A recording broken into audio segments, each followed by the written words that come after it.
दोनों बालक ये नहीं जानते हैं कि जिन माता सीता और श्री राम की वे गाथा गा रहे हैं वे स्वयं उनके माता पिता है। लव कुश सीता परित्याग को अनुचित बताते हैं। इस पर गुरुदेव कहते हैं कि सीता का परित्याग उचित या अनुचित होने का निर्णय इतिहास करेगा, किंतु श्री राम ने अपने राज धर्म का पालन किया है।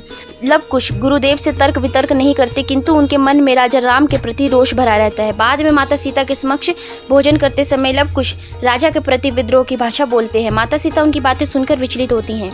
अयोध्या के राजमहल में श्री राम के जन्म दिवस के अवसर पर हवन का आयोजन होता है।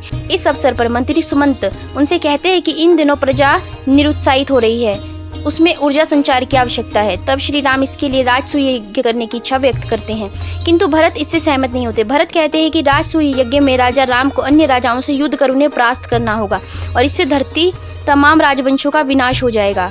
भरत आगे कहते हैं कि अन्य राज्यों के राजा राम को भक्तिभाव से देखते हैं तो उन्हें परास्त करने की क्या आवश्यकता है। तब लक्ष्मण राजसूय के स्थान पर अश्वमेध यज्ञ करने का सुझाव देते हैं। अश्वमेध यज्ञ में एक घोड़ा छोड़ा जाता है और उस घोड़े के पीछे सेना होती है। जिस राज्य से घोड़ा गुजरता है और वहां का राजा घोड़ा नहीं पकड़ता तो वह राज अपने आप अश्वमेध यज्ञ करने वाले राजा के अधीन आ जाता है।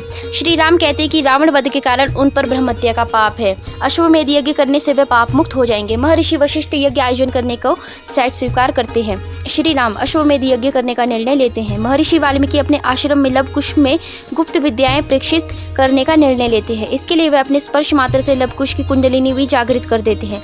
इससे कुछ क्षणों में लव कुश व समस्त ज्ञान अर्जित कर लेते हैं, जिसे प्राप्त करने में वर्षों का समय लगता है। उधर श्री राम अश्वमेध यज्ञ के लिए धरती पाताल और स्वर्ग से समस्त देवताओं गंधर्वों राजाओं व ऋषि मुनियों को निमंत्रण भेजते हैं। प्रजा में यज्ञ की बात सुनकर उत्साह का संचार होता है, किंतु उनके बीच चर्चा भी फैलती है कि पत्नी के बिना कोई यज्ञ संपन्न नहीं होता, तो राजा राम को यज्ञ से पूर्व दूसरा विवाह करना होगा, क्योंकि संभवतः माता सीता अब जीवित नहीं है। इस आशा में कि राजा राम दूसरा विवाह करेंगे, कई नागरिक तो विवाह में शामिल होने की तैयारियां भी शुरू कर देते हैं।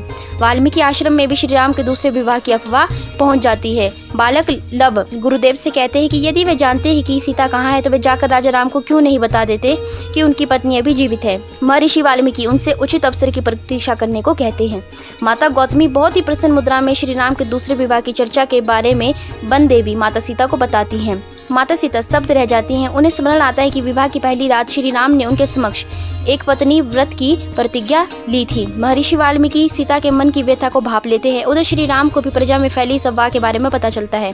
ऋषिगण भी श्री राम के समक्ष दूसरा विवाह करने का प्रस्ताव रखते हैं और कहते हैं कि पत्नी के बिना यज्ञ संभव नहीं है। श्री राम नाराज होकर उन्हें अपने एक पत्नी व्रत के बारे में बताते हैं और दूसरा विवाह करने से साफ इनकार कर देते हैं।